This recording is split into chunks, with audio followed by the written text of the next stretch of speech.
I shouldn't have brought my laptop. I was meeting my Spanish tutor and up in West Philly, and I was bringing back his air mattress because I was going from sublet to sublet because I hated my job. I was trying to study Spanish and quit my job and travel, and I was taking salsa lessons and all that stuff. And he said, hey, why don't you come? The original idea was going to go in a coffee shop and work on this pro bono project I've been working on really hard. But he's like, hey, why don't you come to this picnic and meet this girl? I guess I'll just call her Z in case I screw up and tell her your real name. But he had told me about Z before. I mean, it was kind of depressing, like how Z would go to the bar in the middle of the day and just drink. So I kind of have like a preconception. But I went to the park, and it was out in Clark Park, and I guess I met Z, and she's really nice, and I guess I didn't catch the signs, but my tutor's like, Z really likes you, go talk to her. So I went to talk to her, and we talked for like an hour straight, and then she says, oh, try one of these cheesesteaks, and because I want to impress her, I'll get it. But this is West Philly. This was a Seitan cheesesteak. It was the hardest freaking thing. It took me like an hour to eat the whole thing. Like, are you done yet? And I'm like, I like girls that push me like that. But and then we're just hanging out. I think it was like 3 o'clock, and her friends come over and like, hey, we're going now. Are you okay? And I'm like, yeah, she's okay. And it's like, are you okay? Like, just, I guess it's the girl speak to like check out if you want this guy to go away.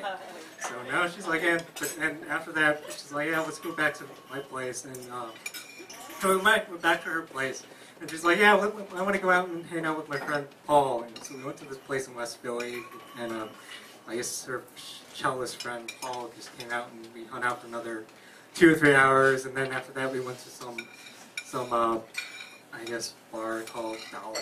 Pretty cool.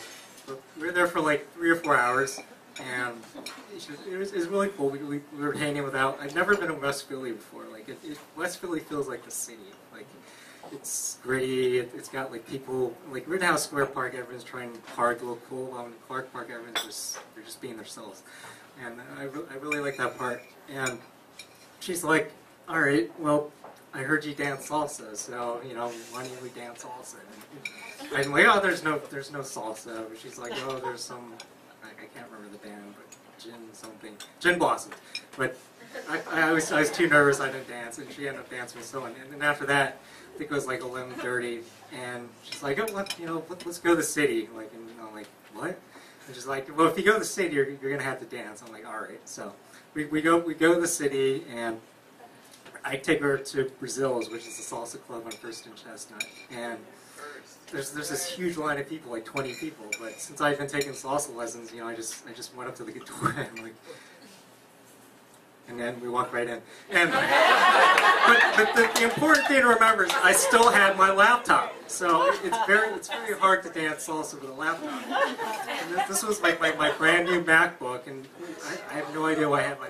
So I was carrying this MacBook around, and then after we danced a little salsa with my laptop, and it's like, all right, let's go to another club. I know they're just the place. And she took me to this place. To this day, I cannot know where it is. I think it was like 15%, but it's a club that's hidden, and it's run by Russian mobsters. And you go in, maybe someone knows. You go in, and it's like, what's this club doing in the middle of Center City? It's like, there's people making out, there's like weird things going on, there's like really cool dance music, and apparently all the salsa dancing helped me, because apparently I can dance pretty well. But, so everyone's making out, and after that she's like, oh, we go home. And she's like, let's go back to my place and watch a movie. So we went back, watched a movie, and like, she's like, pick a movie, and I'm like, I think I picked Howard Hughes or something.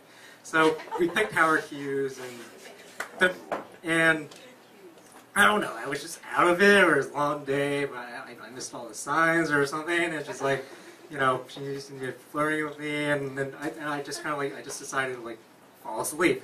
So next thing I remember, she just kind of like threw a blanket on me, turned the lights off, slammed the door, and I'm like, what the fuck is that? And then so I go over, and I just kind of write her a note, and I just kind of slink out of there, and as I'm about to knock on the door, I hear a thud from her door, and to this day, I swear it's a vibrator. And then, so I walk out of there, and do-overs, whatever, and to this, that fucked me up for years. And I don't care my laptop anymore.